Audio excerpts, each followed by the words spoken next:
Assalamualaikum warahmatullahi wabarakatuh. Salam Rahayu. Waalaikumsalam, Rahayu. Selamat malam pemirsa Wisata Nusantara. Saat ini saya sedang soan di rumah dari Gus Fuad Pleret nggih. Ya. Sugeng dalu Gus Fuad. Yes, sugeng dalu, Mbak. Ya, hari ini kita pengen ngobrol-ngobrol santai nih Gus Fuad ya. Kita pengen ngobrol soal ini, saat ini kan banyak sekali budaya-budaya kita yang sudah banyak ditinggalkan ya, apalagi anak-anak muda sekarang kan banyak meninggalkan soal budaya-budaya. Nah, kalau Gus Fuad ini kalau bicara kita soal budaya itu bagaimana Gus Fuad? Apalagi kita tinggal di Pulau Jawa. Jadi identitas satu nation, satu negara itu kan ditentukan salah satunya yang terpenting adalah warisan budayanya gitu. Nah, banyak kepentingan negara di luar kita, di luar negara kita itu pasti akan berusaha bagaimana agar bangsa kita itu melupakan budaya kita, sehingga kita mudah untuk dikooptasi, mudah dikuasai gitu. Salah satu cara untuk melemahkan satu bangsa itu adalah membuat anak-anak putra-putri bangsanya itu melupakan budayanya sendiri, budaya warisan leluhur. Apalagi dalam konteks keindonesiaan ya. Leluhur kita itu kan dahsyat, lebih dahsyat dari bangsa-bangsa lain. Kita punya Sriwijaya, punya Majapahit, punya Demak, punya Mataram, punya Kesultanan Cirebon, Tidore, dan lain-lain di Papua juga, di Kalimantan. Nah ini kadang-kadang kita kalau tidak waspada, budaya kita itu akan digerus. Dan salah satu yang saya rasakan itu terasa banget efek dari kolonialisme terhadap bangsa kita itu adalah bahwa kita mengalami, dalam tanda petik itu mengalami banyak lupa kepada jati diri bangsa kita. Jadi bangsa kita itu duluan pede, keren, rasional. Kemudian kalau dari segi budaya, misalnya dalam bentuk ekspresi kesenian itu, mulai dari pakaian saja kan di seluruh dunia itu mana ada yang pakaian tradisional yang sehebat Indonesia, nggak ada kan. Dari mulai batik juga, pakaian-pakaian misalnya suku-suku di Indonesia itu dari segi estetika visual itu luar biasa, nggak tertanding. Tapi kita dibuat supaya lupa dan tidak bangga, nah itu masalahnya, supaya kita mudah dikooptasi. Nah, apalagi ini saya melihat juga sekarang anak-anak muda malah non sewu, malah makin bangga dengan budaya-budaya luar. Nah itu sehingga terus njuk lali karo asal usule nih kalau Gus itu pripun Gus? Ya itu konsekuensi dari pertarungan culture ya. Jadi setiap negara kan punya misi, setiap negara punya kepentingan. Misalnya gini, fenomena K-pop misalnya, itu kan memang sengaja benar disebarluaskan ke seluruh dunia. Ya ujung-ujungnya nanti kan perdagangan juga, bisnis juga. Nah gitu. Nah oleh karena itu ya tentu di satu pihak kita tidak bisa menghentikan secara total gitu. Tapi kita bisa belajar dari misalnya negara Jepang yang mereka itu semodern apapun, warga negaranya begitu terdidik untuk meluhurkan, meninggikan tradisi budaya peninggalan leluhur. Nah itu misalnya gitu. Menurut saya Jepang itu sebagai sebuah contoh menarik gitu. Bagaimana negara yang sangat maju tapi juga warisan budaya leluhur itu dijaga benar, menjadi jati diri bangsa Jepang. Nah, Indonesia bisa mencontoh itu, dan mungkin negara itu bisa mengambil peran yang lebih luas lagi, mungkin dari Kementerian Pendidikan, kementerian yang lain, yang terkait gitu. Ini perlu kita keberpihakan negara. Kalau masyarakat sendiri juga tidak mampu, atau pemerintah sendiri juga pasti tidak mampu. Saya melihat Jepang itu baik kekuatan sosial kemasyarakatan maupun negara itu benar-benar berpihak, sehingga ya luar biasa. Sama ini Gus, kalau saya berkaitan dengan, mungkin saya juga baca-baca terkait dengan leluhur dulu ya, ketika dalam penyebaran agama juga itu kan juga melalui budaya-budaya ya. Gus Fuad seperti apa? Jadi gini ya, agama itu kan universal. Nggih. Islam versi Indonesia tentu tidak boleh sama dengan Islam versi misalnya Afrika Selatan.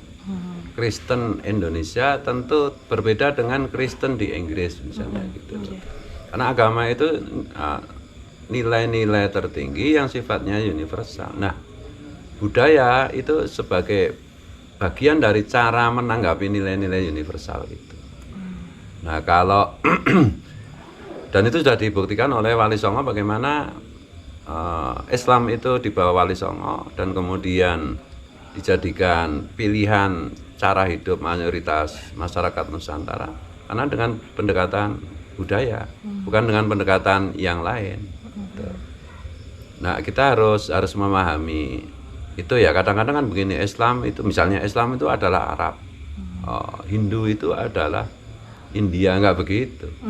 Karena apa itu perumus ajaran Hindu, perumus agama Islam yang disebut nabi atau santo atau apapun, perumus agama Katolik enggak menyuruh kayak begitu. Karena saya Islam jadi misalnya saya kasih contoh begini, bahkan cara membaca kitab suci pun, cara membaca Al-Quran itu di zaman Rasulullah itu ada 7 cara yang berbeda. Masing-masing suku bangsa cara membacanya berbeda. Karena dialeknya berbeda, kemudian cara mengucapkannya juga berbeda, tetapi tidak mengubah apapun makna dari universalitas Al-Quran. Jadi kalau Bung Karno bilang, ya jadilah Islam tapi jangan jadi orang Arab, jadilah Hindu tapi jangan jadi orang India, jadilah Islam Indonesia, jadilah Hindu Indonesia, jadilah Katolik Indonesia, jadilah Konghucu Indonesia. Begitu kata Bung Karno, dan itu memang ya sudah seharusnya begitu. Perumusnya agama atau nabinya atau dalam tanda petik itu pencipta agamanya itu menghendaki seperti itu. Jadi ini harus ditegaskan karena akhir-akhir ini kan dalam tanda petik pemahaman tentang keagamaan itu karena mayoritas di Indonesia itu Islam ya, yang paling menonjol kelihatan itu Islam. Jadi terjadi Arabisasi. Nah bener kayak gitu itu. Islam itu bukan Arab. Islam itu pertama kali diturunkan di Arab, tapi bukan Arab.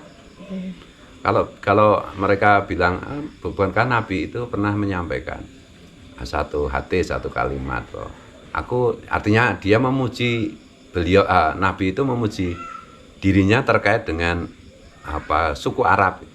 Itu sebenarnya cara satu hadis itu apakah sahih atau tidak perlu klarifikasi. Yang kedua, pemahamannya itu seandainya itu sahih itu artinya aku ini karena aku dilahirkan sebagai orang Arab, maka aku harus bangga sebagai orang Arab. Kalau aku orang Jawa juga aku harus bangga sebagai orang Jawa.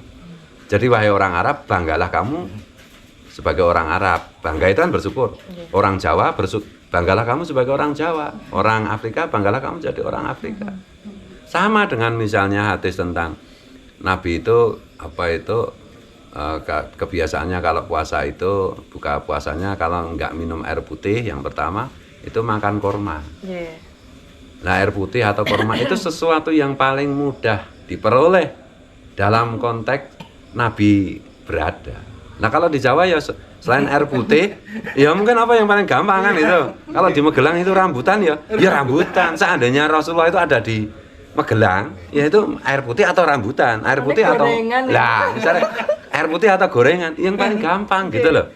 Tapi kadang-kadang kan kita itu salah memahami yang dimaksud Rasul kan. Nah, kita kadang-kadang menafsiri Rasulullah itu seolah-olah cuma seperti orang biasa. Jadi kita Rasulullah begini, harus begini enggak begini. Iya. Ya, yang cerdas memahami Nabi. Termasuk budaya kan gitu, termasuk pakaian. Misalnya Rasulullah itu pakai pakaian itu jubah. Lah karena memang pada waktu itu, pada tahun itu model baju yang terbaik, yang termutakhir itu jubah. Di tempat itu. Gitu loh. Belum ada sorjan. Lah kalau Rasulullah itu diutus di Jawa dalam keadaan sudah ada sorjan, pasti Rasulullah pakai sorjan. Intinya itu pakai pakaian yang terbaik. Iya, yang terbaik, yang mudah diakses, tapi secara estetik, secara etik itu terbaik gitu loh. Kadang-kadang salah paham gitu. Rasulullah juga pakai jubah. Ya kamu hidup di zaman sana dan di sana jangan di sini. Abu Jahal mau? Oh iya pakai. Abu Jahal pun pakai. Iya. Abu Jahal juga pakai jubah. Pakai serban juga. ada degradasi kualitas para dai di Indonesia. Yang kedua, pemerintah menurut saya masih harus lebih ditingkatkan lagi ketegasannya di dalam pengaturan. Kayak misalnya ada ide tentang sertifikasi dai, seharusnya itu dilaksanakan. Nah, pemerintah kayaknya masih belum maksimal lah dalam bersikap tegas. Nah, karena tadi saya bilang ada degradasi kualitas dai, maka ada sesat berpikir mengenai memahami agama. Jadi agama itu ketika Rasulullah ditanya itu agama itu apa sih? Ad-dinu an-nasihah, agama itu adalah kehendak baik untuk diri sendiri dan untuk semua makhluk Tuhan. Karena itulah yang dicontohkan para nabi dan itulah yang diperintahkan oleh Allah. Nah, kadang-kadang begini, agama itu misalnya Islam ya. Islam itu bukan tentang sholat, bukan tentang puasa Ramadan, bukan tentang haji, bukan tentang umrah, bukan. Islam itu adalah menjadi orang baik itu sendiri. Ada innalladzina amanu wa amilus sholihat, selalu begitu di Al-Qur'an itu. Orang-orang yang beriman itu percaya bahwa ada Tuhan. Percaya bahwa hidup di dunia ini hanya bagian dari kehidupan berikutnya. Wa amilus sholihat dan beramal soleh. Amal soleh itu apa? Berbuat baik. Amal soleh itu bukan sholat, bukan haji, bukan berbuat baik kepada sesama makhluk Tuhan. Nah, sekarang kan nggak diartikan begitu. Bahkan masyarakat karena yang disampaikan oleh para dai itu yang mengalami dekadensi itu hanya melulu soal aturan ritual, maka masyarakat terobsesi pada itu. Apakah kentut itu batal atau tidak? Ya kayak gitu. Apakah anjing itu najis atau tidak? Apakah umroh itu harus tiap tahun atau tidak? Apakah misalnya kalau puasa itu disuntik itu batal atau tidak? Pertanyaan-pertanyaan remeh yang terkait dengan ritual. Bukan tentang apakah merusak hutan itu dosa besar atau tidak. Bukan begitu. Apakah pemanasan global itu wajib kita hentikan? Bukan begitu. Apakah melihat tetangga yang kesulitan itu wajib kita bantu atau tidak? Bukan soal itu. Nah, ini agama itu sudah mengalami dalam tanda petik karena perilaku dai yang dekaden itu mengalami pembusukan. Makanya kalau dalam Islam itu Nabi bilang yang merusak Islam itu ya orang Islam sendiri kok. Iya. Ya artinya ya Islam ditampilkan oleh orang Islam yang tolol, udah gitu aja. Ya gitu aja. Islam itu tentang berbuat baik. Kalau kita melihat merekonstruksi sejarah Islam ya, 13 tahun pertama itu kan di Arab, di Mekah, 10 tahun di Madinah, kan itu. 13 tahun pertama itu yang diajarkan di Mekah, dasar-dasar keislaman itu adalah beriman kepada Tuhan dan hari kiamat dan hari akhirat, serta berbuat baik kepada sesama. Bahkan ada kecaman orang sholat pun, rajin sholat pun dianggap tidak percaya agama atau mendustakan agama atau tidak beriman kepada agama, kepada Tuhan kalau dia itu tidak peduli kepada sesama. Jadi temanya itu tentang bahwa kita itu diciptakan Tuhan, ada Tuhan, kita percaya, kemudian ada akhirat, kemudian berbuat baiklah kepada sesama tanpa membeda-bedakan suku, ras, agama atau apapun. Gitu loh. 13 tahun begitu, kemudian 10 tahun berikutnya yang itu dilanjutkan, kemudian baru ditambah tentang yang lain-lain, tentang ritual yang lain-lain. 13 tahun itu ritual yang diajarkan itu, yang diwajibkan kan cuma satu, sholat 5 waktu. Itu pun di akhir di tahun ke-13. Isra Mi'raj kan tahun ke-13 kan. Puasa itu baru tahun ke-17 atau 18. Udah di Medina. Gitu. Nah, kadang-kadang kita itu menjilat Tuhan. Tuhan itu nggak butuh dijilat. Gitu loh. Tapi kita lupa mengurusi sesama. Makanya Gus Dur pernah punya tulisan, Tuhan tidak perlu dibela. Yang perlu dibela itu adalah makhluknya yang lemah.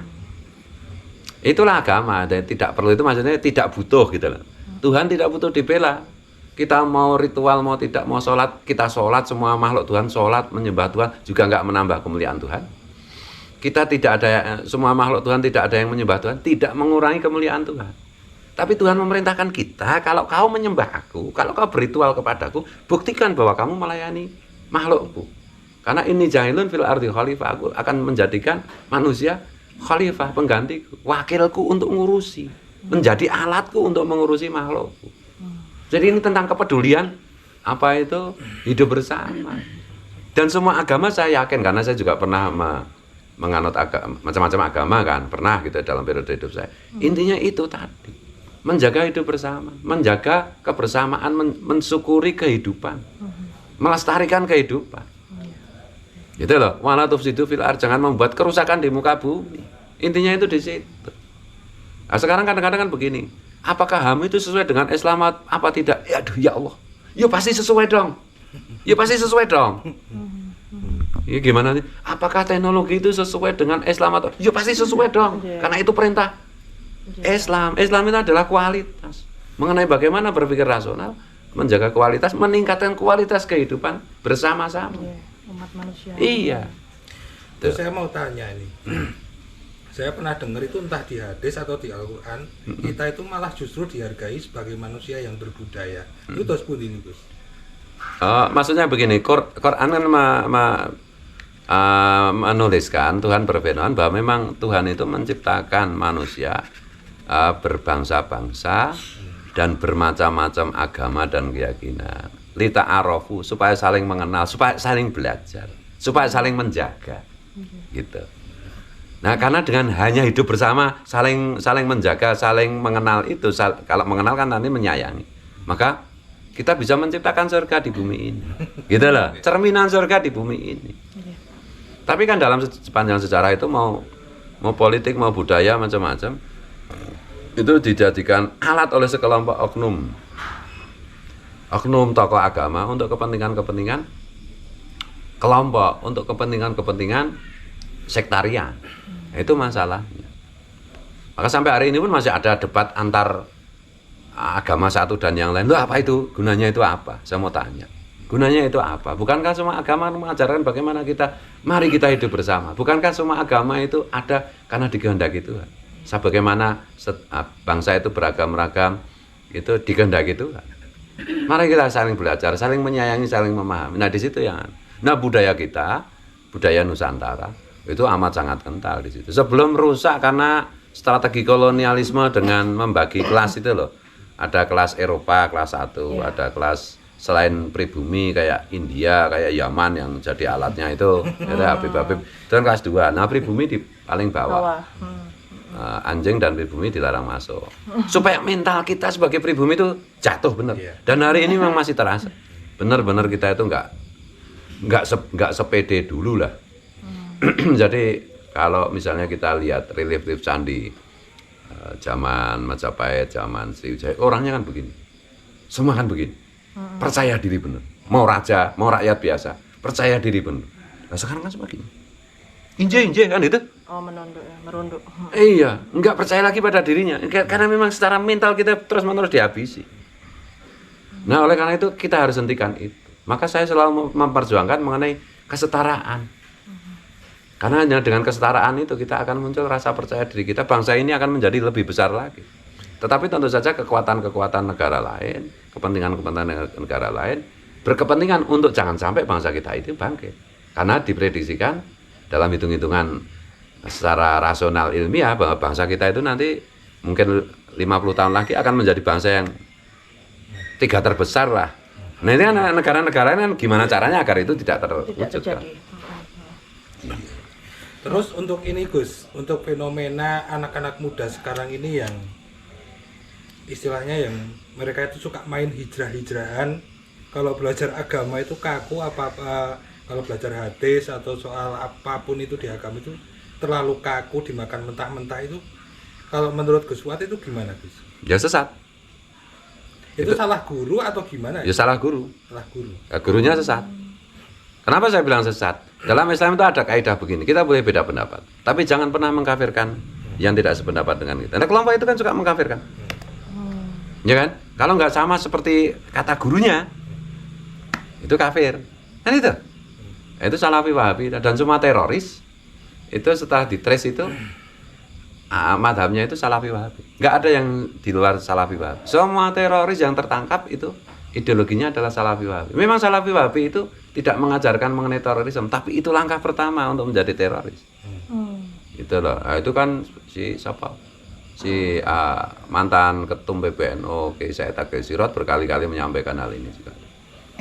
Terus untuk ini Gus, yang apa namanya, fenomena sekarang ini yang ada mualaf, terus tiba-tiba dikasih titel ustadz, itu menurut Gus Fuad gimana nih Gus? Ya lawang kita yang sudah sejak bayi Islam aja belum dikasih kesempatan untuk jadi ustadz, mau tahu-tahu ya antri dong. Ya, antri dong gitu loh. Artinya gini loh, saya itu nggak sukanya mualaf yang ceramah itu gini, menjelek-jelekan agama lamanya. Nggak bener kayak gitu. Janganlah kamu mencaci maki Tuhan sesembahan mereka, sehingga mereka terpancing punya alasan untuk mencaci maki Tuhanmu loh. Gitu loh. Kalau kamu tidak ingin dicubit, jangan suka mencubit dong. Agama itu kan soal hidayah, soal kepercayaan. Nggak bisa diselesaikan hanya dengan debat-debat seperti itu. Nggak bisa. Jadi kalau kembali ke budaya itu tadi ya, cara gampangnya itu gini. Saya juga pernah terlena dalam hal ini. Ya kita kan harus terus-menerus belajar ya. Iya. Nah, saya juga pernah terprovokasi sedikit lah mengenai bagaimana beragama dengan dalam tanda petik fundamentalisme tolol itu. Sehingga lama saya tidak pakai baju sorjan, santi-santi juga tidak saya anjurkan karena kini konteksnya di Jogja ya pakai sorjan. Nah sekarang ini kan saya gerakkan lagi sorjan sampai kemarin itu sempat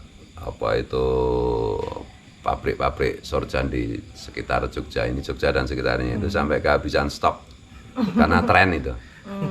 Nah itu gini, saya melihat santri itu pakai sorjan, itu ternyata kelihatan lebih berwibawa, lebih handsome, lebih tampan, lebih dan pembawaannya juga lebih berwibawa, lebih percaya diri, elegan gitu. Jadi saya kan juga pelukis, jadi saya paham lah mengenai filsafat estetika, mengenai estetika visual itu bagaimana.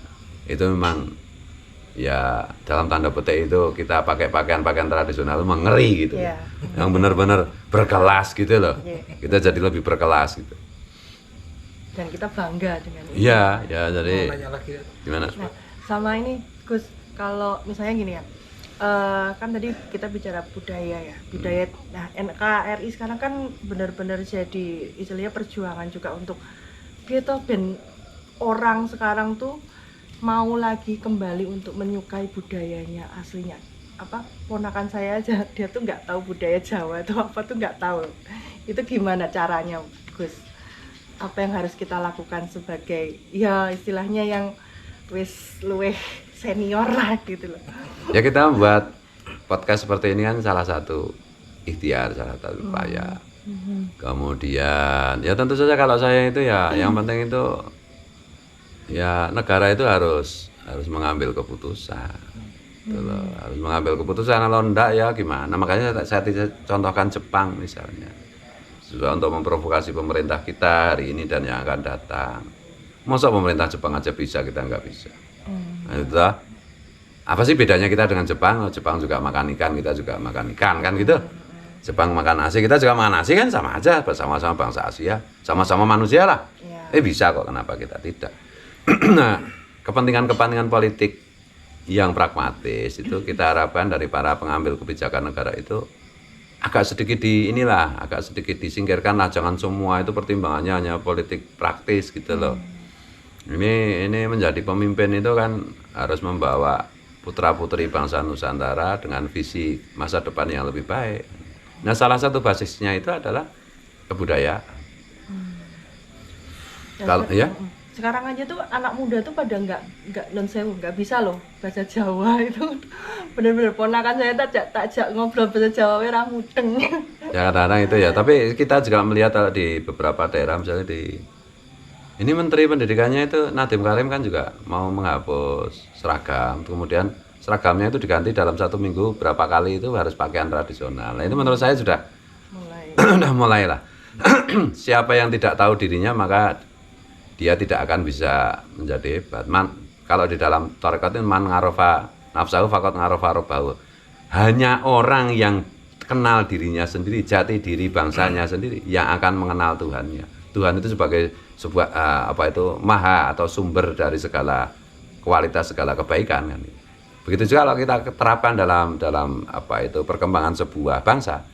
Bangsa yang tidak mengenal jati diri bangsanya sendiri, bagaimana bisa dia menjadi bangsa yang besar di masa yang akan datang. Betul sekali. Nah itu maka serangan-serangan yang dilakukan oleh kelompok asing, apalagi atas nama agama, mereka itu merusak sejarah. Dan untuk melumpuhkan satu bangsa, rusaklah sejarah. Yang kedua, mereka membelokkan leluhur bangsa Nusantara, diklaim sebagai bagian dari mereka, padahal bukan. Yang ketiga, mereka sekaligus juga membusukkan leluhur kita. Jadi kan banyak, misalnya begini ya, orang Jawa itu termasuk saya dulu, itu percaya benar dengan isinya babat tanah Jawa, buku babat tanah Jawa. Padahal itu kan request dari kolonial Belanda. Di situ ada misalnya Amangkurat Agung yang difitnah sedemikian rupa sebagai raja yang dolim, raja yang lahlim, raja yang keji, raja yang penjahat kelamin segala macam. Padahal faktanya kan tidak begitu. Nah, supaya kita tidak bangga sebagai keluarga dari Amangkurat, supaya kita membangkang pada pemimpin kita, maka kalau di dalam ilmu sikap politik praktis saya, siapapun pemimpin yang sudah terpilih wajib kita bela. Karena kalau wajib kita taati gitu. Karena kalau kita tidak taati, maksud baik apapun pemimpin itu tidak akan pernah terwujud. Kan itu. Dan hampir mustahil lah kalau presiden itu berniat buruk pada rakyat, itu mustahil lah. Nggak mungkin lah. Nggak mungkin gitu loh. Dari sudut pandang apapun bahwa banyak kekurangan setiap presiden, iya. Tapi nggak mungkin tidak punya niat baik untuk bangsanya itu.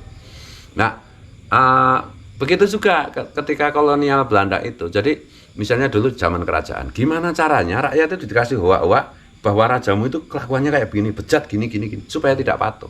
Karena kalau patuh kepada raja, kolonial itu kerepotan menghadapi. Juga termasuk memakai agama Islam. Makanya ada mufti Batavia, Habib Lutfi, Habib Osman bin Yahya itu memfatwakan melawan kolonialisme Belanda itu sesat, kafir, kan itu. Nah itu. Nah yang paling berbahaya itu adalah penggunaan agama. Karena orang Indonesia itu memang homo religius ya menurut saya. Kalau sudah menyangkut agama itu orang bisa jadi mabuk ya. Sensitif. Iya.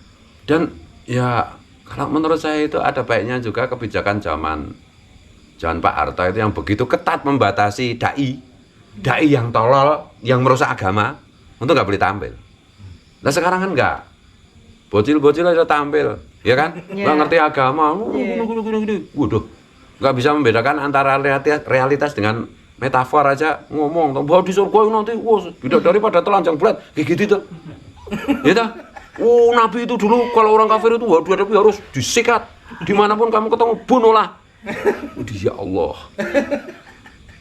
Nah itu kan di dalam surat At-Taubah itu kan surat tentang peperangan.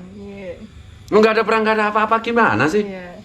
Apa mereka lupa bahwa kalau Nabi itu menyembelih kambing, kemudian dimasak, yang pertama kali dikirimi masakan itu justru non-muslim. Kayak gitu, pada gimana sih? Jadi menurut saya pemerintah itu harus tegas melawan radikalisme itu atas nama agama itu. Dan kebetulan di Indonesia itu karena mayoritas Islam, jadi ya tentu saja yang paling mudah ditunggangi itu Islam. Kalau dibiarin juga, waduh, repot kayak gini. Dan kayaknya sekarang juga radikalisme tuh makin ini ya Pak, Gus, makin gencar juga ya. Dan salah satu cara untuk menghentikan itu adalah kita kembali kepada budaya leluhur bangsa. Leluhur bangsa lagi. Iya, budaya itu penting sekali. Terus kalau budaya yang sebenarnya budaya itu kan bagus Gus, tapi yang budaya yang tidak menyalahi syariat itu yang seperti apa ya Gus? Contohnya? Saya mau tanya, yang disebut syariat itu apa tuh? Jadi kalau kita itu, persepsi kita ada 100 hukum Islam, sebenarnya itu yang 90 itu hanya pendapat ulama. Hanya yang 10% saja yang benar-benar berdasarkan Quran dan perintah Nabi dan disepakati oleh semua ulama. Yang 90% itu pendapat aja, opini aja. Gitu loh. Fatwa saja. Fatwa kan nggak harus diikuti. Saya bisa bikin fatwa, MUI bisa bikin fatwa. Boleh diikuti, boleh tidak. Kalau masuk akal diikuti, kalau enggak. Karena syarat beragama, apalagi dalam Islam, syarat beragama itu semua syariat itu harus berdasarkan akal sehat. Kalau enggak masuk akal sehat, itu pasti bukan syariat Islam. Loh, budaya mana yang sekarang bertentangan dengan syariat? Apa misalnya tentang pakaian? Apa definisi tentang pakaian? Kalau kita kembali lagi ke zaman Nabi, budak perempuan itu kalau sholat itu kan artinya harus menutup, wajib banget menutup aurat ya. Iya. Itu auratnya cuma wudel sampai dengkul. Kalau orang merdeka itu apa gitu laki-laki wudel sampai dengkul. Jadi makanya saya kadang-kadang sholat nggak pakai baju. Dibilang nggak sopan apa, ukuran yang mana? Daripada saya pakai baju tetapi hasil mencuri. Bukankah dalam tanda petik itu ketelanjangan ya? Ketelanjangan dalam tanda petik itu adalah kejujuran, adalah ketulusan. Itu makanya dulu di zaman Wali Songo itu, kalau belum hafal Quran, belum ngalim kitab, belum memandang semua makhluk dengan pandangan kasih sayang. Oleh para wali itu kan santri-santrinya itu kan hanya pakai sarung aja atau pakai celana aja, belum boleh pakai baju. Dan waktu itu memang baju tidak terlalu dibutuhkan karena orang Jawa juga di zaman Mataram aja sudah belum merasa perlu memakai baju. Apa yang disebut aurat? Aurat itu kan sesuatu yang merangsang. Ya kalau tidak terangsang juga nggak masalah kan? Bahwa itu dibakukan dalam fikih, dalam pendapat fikih, ya suka-suka aja. Kita juga bisa bilang, aku nggak cocok kok. Gitu loh. Nah ini kadang-kadang itu kita harus bongkar. Makanya saya gembira sekali ketika Nahdlatul Ulama itu mendeklarasikan mengenai fikih peradaban. Fikih peradaban itu cara gampangannya, cara bodohnya kan gini. Fikih-fikih yang sekarang ada itu sudah terlalu banyak dikotori oleh pendapat-pendapat yang irasional. Maka kita bersihkan aja. Kita bersihkan semua fikih yang sekarang beredar ini, tidak semuanya lah, sebagian besarnya ini untuk menyepakati satu fikih bersama yang berlaku secara internasional, yang lebih rasional, yang lebih yang lebih cocok, yang lebih kontekstual dengan keadaan sekarang dan akan datang. Gitu loh. Jadi ya agama itu bukan sesuatu yang mandek, bukan. Hukum itu kontekstual. Belum lagi ke misalnya gini ya. Yang ini yang sering sekali disampaikan juga oleh almarhum Buya Sakur itu. Memahami had atau hududullah, had-hadnya Allah, hukum-hukumnya Allah aja pada enggak becus ya. Misalnya gini, asariku wasarikotu faktongu aidiyahum. Pencuri laki-laki dan pencuri perempuan, potonglah tangan mereka. Dzalika hududullah, itulah had-hadnya Allah, hukum Allah. Itu had itu artinya hukuman maksimal. Enggak boleh lebih dari itu. Pada waktu itu kalau ada laki-laki mencuri bunuh, maka Tuhan ngasih aturan. Pencuri laki atau perempuan kalau ketangkap, kalau terbukti, maksimal hanya boleh kamu hukum potong tangan, jangan potong leher. Nah, filosofi dari menghukum itu adalah mengembalikan, membuat orang tobat tabaya tubuh, tegese itu rojanga yarjingu kan gitu, kembali kepada jalan yang benar. Maka di sini kita ada ijtihad mengenai lembaga pemasyarakatan, mengembalikan lagi kepada masyarakat yang benar. Jadi bukan di situ tidak ada balas dendam. Nah sekarang itu, mencuri kalau menurut Quran harus dipotong tangannya. Di zaman Rasul terjadi pencurian nggak pernah ada potong tangan. Di zaman 4 sahabat nggak pernah. Yang terekam dalam sejarah itu misalnya di zaman Sayyidina Umar itu ada pencuri ditangkap. Orang yang dicuri dilaporkan, ini wahai Umar, ini mencuri harta saya, tolong diadili. Sayyidina Umar tanya, kok kamu mencuri? Saya kelaparan. Loh, yang kamu curi itu tetanggamu bukan tetangga. Loh, yang kamu curi itu kamu. Yang misalnya yang dicuri itu dia. Loh, kok kamu punya dicuri itu berarti hartamu banyak. Ya, ini memang orang kaya. Apa kata Sayyidina Umar? Yang salah kamu. Yang dihukum kamu. Ini mencuri karena lapar. Udah, ambilkan Baitul Mal kas, dana negara untuk menghidupi ini. Kamu tak hukum cambuk 100 kali. Karena kamu punya tetangga lapar, kamu nggak mau lihat, nggak mau bantu. Kesalahanmu adalah kamu asosial hidupmu. Cambuk 100 kali. Loh malah begitu? Iya. Jadi Islam itu tentang sesuatu yang ideal. Agama apa? Gak usah pakai ayat, gak usah pakai hadis. Kadang-kadang Ustadz pakai ayat, pakai hadis. Mungkin ayatnya ada, mungkin hadisnya ada, mungkin juga tidak ada. Seandainya taruhlah, oke, ayatnya ada, hadisnya ada. Pasti otaknya yang cara menafsirkannya yang keliru. Gitu loh. Syarat beragama itu adalah akal sehat, kasih sayang. Itu kan innallaha ya'muru bil ngadli. Allah itu menyuruh kalian untuk bersikap adil. Adil itu apa? Rasional, ilmiah, terukur. Nah itu. Wal ihsan dan berbuat baik. Ihsan itu apa? Kasih sayang, dasarnya itu semua adalah kasih sayang. Bukan balas dendam, bukan ini, bukan. Loh sekarang kan Agama dijadikan dalam tanda petik seolah-olah oleh banyak oknum itu sebagai alat balas dendam, sebagai legitimasi untuk menuruti hawa nafsunya, untuk merusak makhluk Tuhan yang lain. Apa-apaan itu? Itulah pendusta agama, itulah orang yang sebenarnya menghancurkan agama. Meskipun mereka pakai serban, meskipun mereka pakai ritual terus-menerus. Nah gitu loh. Ya, anu toh, apa ya? Ya memang keadaannya kita seperti ini.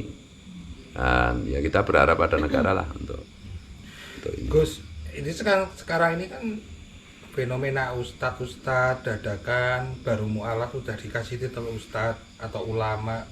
Padahal sebenarnya kalau syarat menjadi ustadz atau penceramah itu apa sih sebenarnya, Gus? Ya ma'rifatullah. Syaratnya itu memahami maqasidus syar'iyah, maqasiduddin, tujuan beragama itu apa? Esensi beragama itu apa? Kalau misalnya Islam mau jadi ustadz, harus paham benar mengenai esensi Islam esensial. Bukan Islam ritual. Esensinya beragama itu apa? Wa ma arsalnaka illa rahmatan lil alaminan gitu. Aku tidak mengutusmu nabi, apapun yang kau lakukan tujuannya satu, untuk menyebarkan kasih sayang. Gitu loh. Lah ini melawan kasih sayang semua gimana? Orang non-Islam aja ketakutan. Lu masa orang Islam kayak begitu? Orang Islam itu wajib semua penganut agama, aliran apapun merasa aman dari orang itu. Kalau misalnya saya orang Islam, ada non-Muslim merasa tidak aman dari ancaman saya, padahal tidak ada perang apapun kan ini. Maka berarti saya itu belum Islam. Kalau saya Islam itu orang Hindu, orang Nasrani, orang Buddha, orang Konghucu, orang apapun merasa aman dari apa itu tindakan-tindakan saya, gitu loh. Maksudnya mereka percaya saya tidak akan melakukan tindakan apapun yang jahat kepada mereka. Mereka percaya bahwa saya akan berbuat yang terbaik untuk mereka. Itulah Islam. Karena la ikraha fiddin, tidak ada paksaan dalam beragama.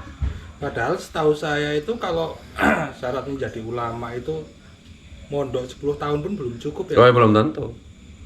Lah mondok 10 tahun apa 1 juta tahun kalau nggak paham gimana? Tapi kalau syarat pertama menjadi ulama itu saya ingat yang disampaikan Gus Mus itu. Al-ulama itu adalah alladzina yang durunal ummah bingaini rahmah. Orang-orang yang menatap makhluk Tuhan dengan tatapan kasih sayang. Jadi apapun yang dia ucapkan, tindakan apapun, fatwa apapun didasarkan pada kasih sayang murni. Sebagaimana seorang ibu kepada bayinya. Ibu yang normal loh, kadang-kadang ibu juga membuang bayi sih. Nah gitu loh. Alladzina yang durunal ummah bingaini rahmah. Orang-orang yang memandang umat dengan pandangan kasih sayang. Semata-mata karena mencintai, menyayangi. Orang menyayangi, mencintai itu kan kalau memerintahkan sesuatu kan apa itu dengan persuasi, dengan rasional, dengan logika, dengan apapun. Dalam. Sekali lagi kalau soal agamanya apa, itu kata Gus Dur itu begini, kamu agamamu apapun nggak masalah selagi kamu berbuat baik. Dan itu benar. Ya memang Tuhan itu menghendaki ada orang Islam, ada orang Hindu, ada orang Buddha, ada orang macam-macam, itu kehendak Tuhan.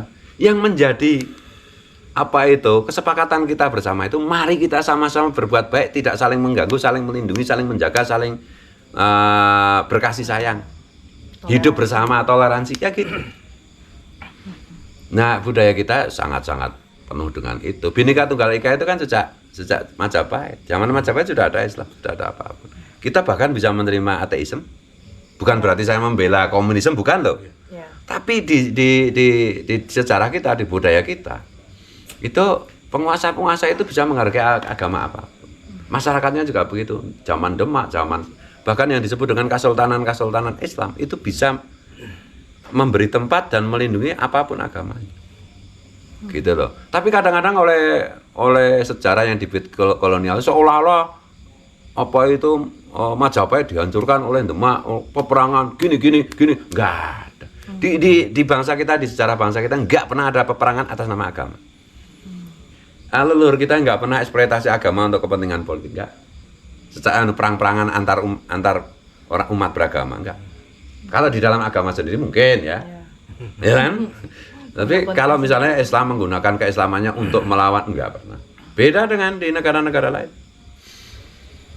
Nah, gitu. Gus, saya tuh pernah dengar Gus Dur itu bilang begini. Terang kipas angin ini. Kalau satu aja. Kalau Gus Dur itu pernah bilang begini, Gus. Kalau kamu itu benci sama orang yang nggak bisa baca Al-Quran, berarti yang kamu pertuhankan itu Al-Qur'an. Betul. Bukan Allah gitu. Betul.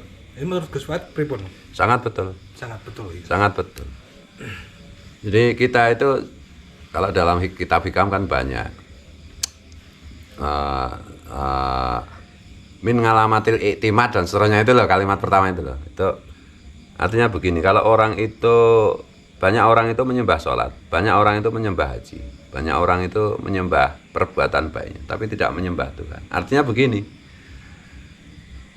dia itu merasa kalau tidak melakukan itu pasti Tuhan murka. Emang Tuhan itu maha pemurka? Ya memang maha pemurka, tetapi wasingat rahmati kulasai, kasih sayangku itu meliputi segala sesuatu, termasuk di dalam kemurkaanku itu aku punya kasih sayang, jadi nggak jadi murka dong.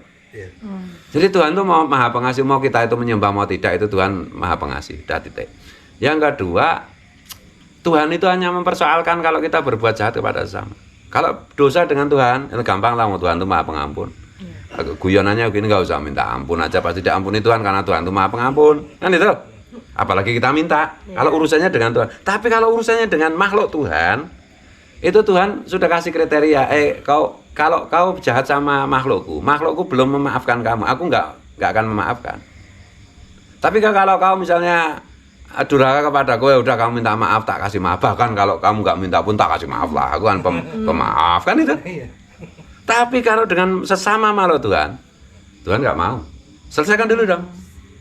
Nah kadang-kadang begini, Rasulullah itu kalau menyangkut hak pribadinya dia sabar. Kalau menyangkut hak Allah, Rasulullah itu tidak pernah mau, sangat bersikap tegas. Maksudnya hak Allah itu adalah hak makhluk Allah itu loh. Misalnya ada orang menjahati orang, kamu jangan menipu kamu itu begini-begini kan itu. Kamu jangan mencuri, kamu jangan mengeksploitasi, kamu jangan memonopoli. Itu Rasulullah tegas sekali.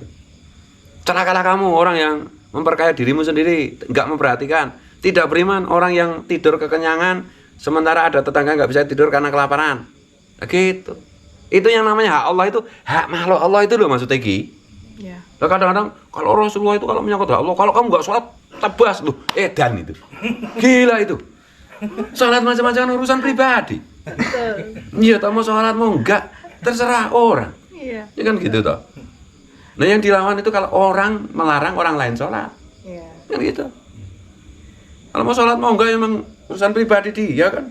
Nah kadang-kadang itu ustadz kayak gitu pemahamannya. Wah, tapi ini membela kehormatan Islam. Islam nggak usah kau bela, itu sudah terhormat.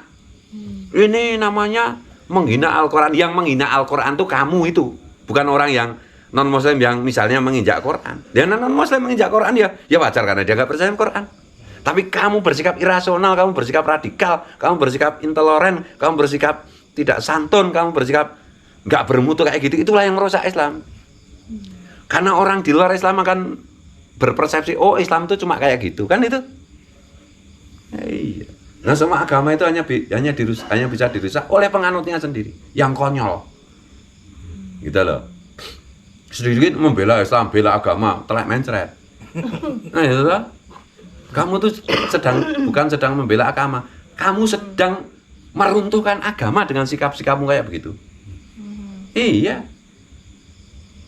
Ya gitu, memaksa-maksa orang harus puasa, hormatilah orang puasa. Kebalik dong, hormatilah orang yang tidak puasa dong. Gimana sih? Kamu puasa urusan-urusanmu sendiri sama Tuhanmu. Puasa itu adalah urusanku dan hambaku, kan gitu toh. Oh kamu minta dihormati lagi? Gak usah puasa kalau kamu minta dihormati. Iya. Puasa itu kan belajar berempati, belajar memahami, belajar mengerti, belajar menghormati. Kok malah minta dihormati, gimana sih? Gimana sih? Orang puasa itu, tujuan syariat puasa itu supaya lebih menghormati orang lain. Dia puasa atas nama puasanya minta dihormati. Gila nggak itu? Gila itu.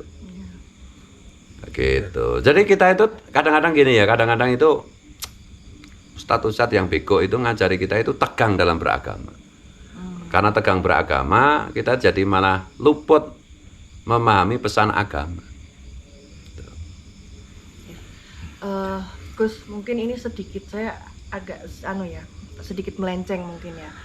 Ini saya tuh beberapa hari ini itu melihat berita banyak sekali terjadi kasus-kasus pembunuhan dan bahkan sampai terjadi mutilasi. Bahkan itu suami istri. Nah itu kok apakah itu terjadi karena dia tidak punya iman atau bagaimana Gus? Mungkin ini pendapat pribadi seorang Gus. Karena teknologi, karena medsos, karena HP, tingkat stres publik itu kan meningkat pesat, ya kan?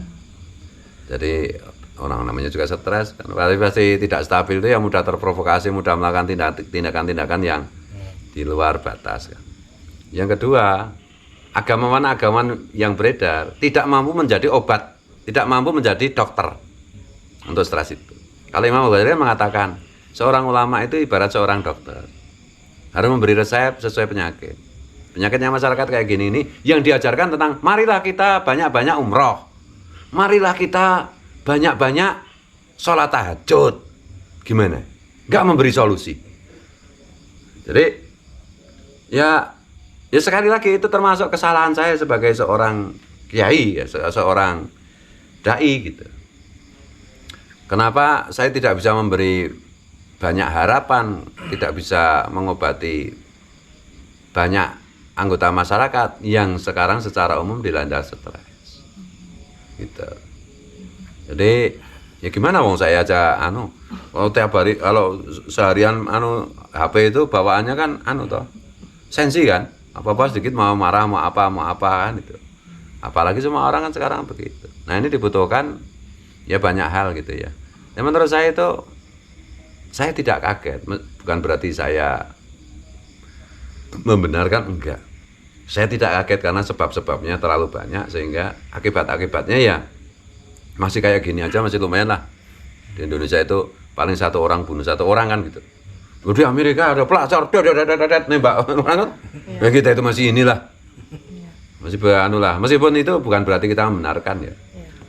Indonesia itu masih keren karena warisan budaya leluhur kita. Gus mungkin bisa menyampaikan pesan bagi generasi muda saat ini, bagaimana sih agar tetap bisa menjaga budayanya, ingat budayanya. Ya tak kenal maka tak sayang. Jadi ya untuk anak-anak muda itu ya tentu saja kewajiban pertama itu kan, karena saya kiai ya, perintah pertama Tuhan kan Iqra, membaca, mempelajari. Pelajarilah warisan budaya leluhur kita supaya kamu keren. Kalau kamu nggak paham budayamu, budaya leluhurmu ya kamu nggak akan bisa maksimal kerennya. Udah gitu aja. Apapun profesimu udah gitu. Keren pesannya ini. Baik, matur nuwun. Nggih, sama-sama nggih. Nah, pemirsa Wisata Nusantara, sekian perbincangan kita malam ini di dalamnya Gus Fuad, dan terima kasih sudah menyimak ya obrolan kita. Matur nuwun, ikuti perjalanan-perjalanan kita berikutnya. Wassalamualaikum warahmatullahi wabarakatuh. Waalaikumsalam, rahayu.